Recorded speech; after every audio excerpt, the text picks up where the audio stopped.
अनुभव शेवटपर्यंत ऐका, कारण शेवटच्या क्षणी जो चमत्कार घडला तो तुझ्या स्वामीवरचा विश्वास 10 पट वाढेल.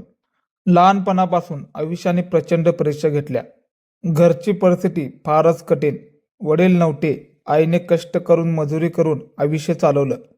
कधी कधी तर अशी वेळ यायची की 2 वेळचं जेवण सुद्धा मिळेल का नाही याचंही खात्री नसायची. पण तरीही मनात एक छोटासा विश्वास कायम होता. एक दिवस स्वामी काय तर करतील.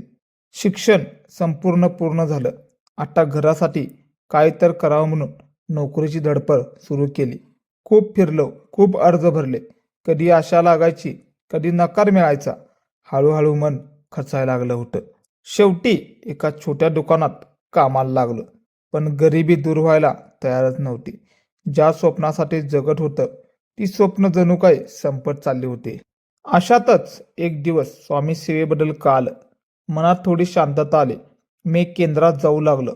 तेव्हा सप्ताह सुरू होता आणि तेथे उभं राहून मी एकच ठरवलं, आता सगळं स्वामींच्या हातात. जेवढं जमल तेवढं सेवा करणार, पूर्ण श्रद्धेने.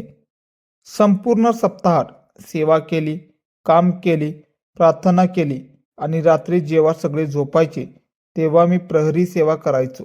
2, कधी 3 तास एकच भावना मनात, स्वामी फक्त एकदा हात ठेव. आणि मग जे पुढे घडलं ते अविश्वसनीय होतं. ज्या नोकरीच्या मी पूर्ण आशा सोडली होती त्याच्यासाठी अर्ज करून सुद्धा विसरून गेलो होतं, त्या सरकारी नोकरीचा कॉल आला. सप्ताहाच्या शेवटच्या दिवशी. क्षणभर माझ्या हातातून फोन सुटायचं बाकी होतं. डोळ्यातून अश्रू, छातीतील कृतज्ञतेचा करुणा आलेला श्वास आणि मनात फक्त एकच शब्द, धन्य तुम्ही श्री स्वामी समर्थ. ही कृपा, हा अनुभव फक्त तुमच्यामुळे शक्य झाला.